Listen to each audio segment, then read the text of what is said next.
Hey everyone, I'm back in Seattle because I have a meeting this week, and then I'll probably head back to the Rockies because I really enjoy the demographics over there. There's a lot less judgment with how we like to live our lives. I talked about this in another video. Here in Seattle, people judge me for being single, they judge me for my choice of vacation, they judge me for my choice of hobby.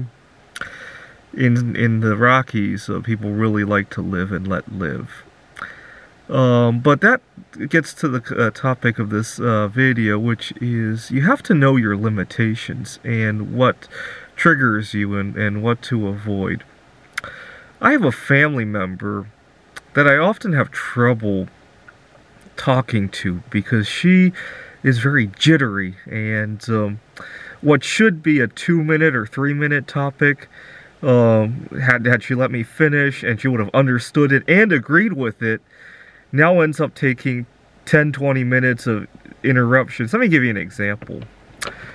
Earlier this year, we were talking, she was wishing me well with my investments, and I said I'm actually looking for another pullback so I can buy more, especially because we got 2021 coming up. I get to invest in my Roth IRA. There's a $6,000 limit each year, and I'm looking forward to buying more.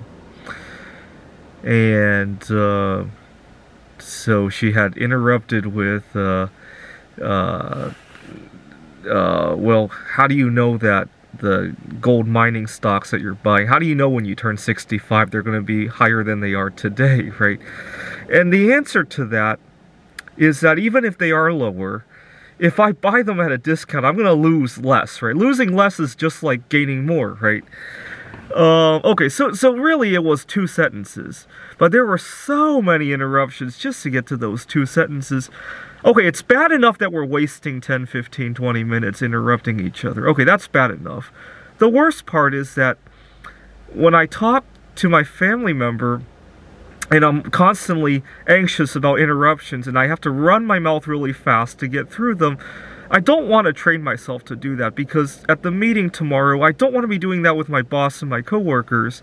And so I had to shut this family member out of my life leading up to this meeting, because I noticed I've been running my mouth a whole lot faster ever since all the exercises with talking to her. And it just goes to show that we have to know our limitations.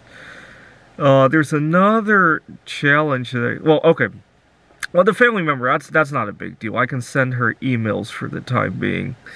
There's another challenge that I'm going to have to face tomorrow at the meeting, which is, I don't know if you can tell from how I'm speaking right here, I have a sore in my mouth at the moment.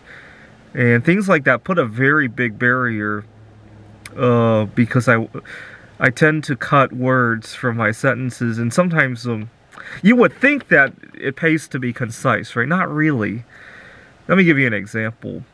One time, I had gone home to my family, and my parents had wanted me to go downstairs to do something. And in the back of my mind, I didn't want to go downstairs to my room because I was worried that I would see something that was out of place and I would think things are missing and I would be anxious. I wanted to relax first. Get some good sleep, maybe get a good meal, relax a little bit before I go downstairs and cause myself any anxiety. And, but I was tired already, so I tried to say that, it has bad memories. I'm not going to go downstairs right now. But that's not what I meant. Right, and the problem is, now that my mouth is sore and I want to shorten things, I worry I might do, but I recognize it, right? This is why this video is about recognizing your limits and compensating for it. So what I'll probably do tomorrow at the meeting is have a notepad in front of me to jot down things before I say them, so that I could actually in my head read them out to see if they make sense, right? And if my mouth gets too sore, maybe I could point to my mouth and say, and I'm going to write.